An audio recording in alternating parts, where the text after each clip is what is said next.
It was not like this from the beginning. God's dream and human reality. The ideal of marriage and the reality of divorce. First of all, why there is an ideal? Why there is a need for an ideal? Ideal is the picture we are aiming at, the destination we are looking towards to. I want to be like that. So God has put this ideal for us to follow.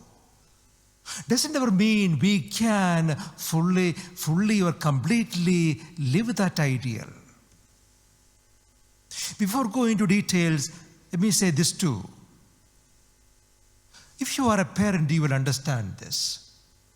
When you have children, you have dreams about your children, what they should be like, what you like them to be one day. You have your own dreams in your mind. I wish them to be like this. The same way God has His own dreams in creating each one of us, the whole human family. I want men and women, I want them to be like the way I am. I want them to be happy, live together as a family for the sake of the children, loving each other, caring for each other. That is God's dream. Another point is to be happy and fulfilled. This ideal is very important. Because only when you live up to the ideal, you can be fully satisfied. Even though you cannot make it to the ideal, only when you try to live up to that ideal, you can be really happy and fulfilled. Why I say so? Whether you are married or single like me, we can never be happy if our life is all about ourselves. May I put it this way. If you married your wife or your husband looking for love, you have it into trouble. If you married a person looking for love, you have gone into trouble.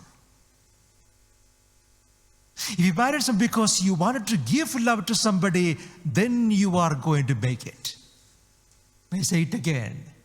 If you are feeling so empty and lonely and you are looking for somebody to marry and you married somebody, you are into trouble because the other person also is looking for love and you are also looking for love.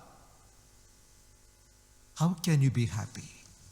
On the other hand, you married somebody, I want to share my love with somebody, my life with somebody, I want to give. Then you are bound to be happy because you are always happy giving and sharing and forgiving and giving. The same with me. If I became a priest only to make myself happy, I can never be happy. If my life is about others, to live for, give a meaning and joy to others, then I can be happy. The same truth applies to everybody, whatever be the state of life. That our life becomes meaningful only when we live for the other. As you are married, you know how much sacrifice it requires to be together, to forgive each other, to understand each other, to accept each other, and to give a big margin always. But then again, the underlying principle is, I married this person for her, for him.